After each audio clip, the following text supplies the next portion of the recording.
back to the channel. My name is Ronaldo Moore with PPG, and if you are new to the channel, come on, subscribe.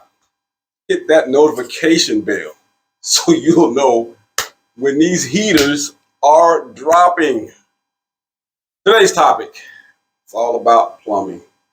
Top 5 plumbing code violations.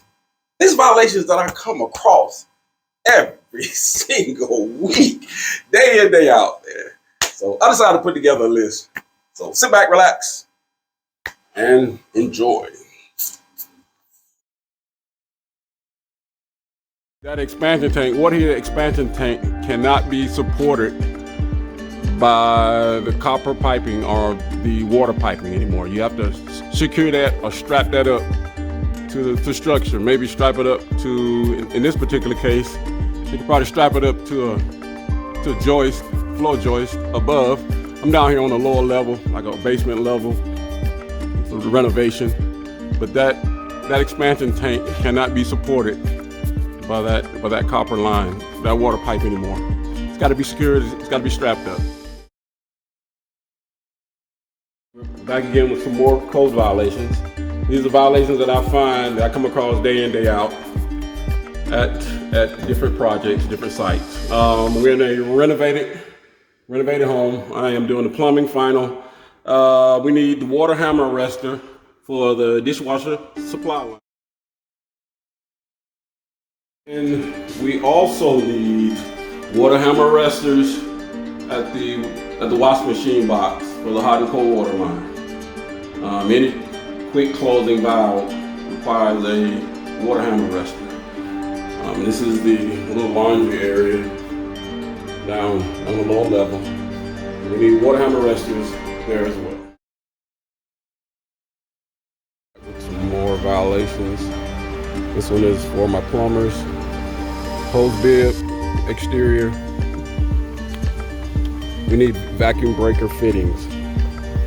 Exterior hose bib. We need vacuum breaker. Some more violations. Plumbing, that drain line from the dishwasher right here, that drain line must be attached high up under the counter before it connects to the actual sanitary line.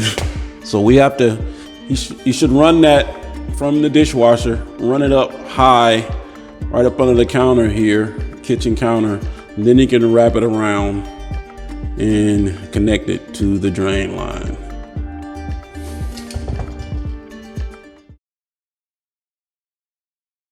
All right, I'm back with some more code violations. This is a plumbing issue.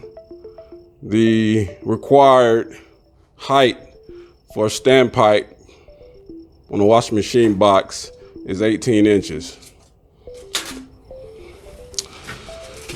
And that looked a little suspect, so I took my tape measure and let's take a measurement. And we're at about 14.5, 15 inches. That one's fine here. That one, we need at least 18 inches. He'll probably have to come back and just move that washing machine box up.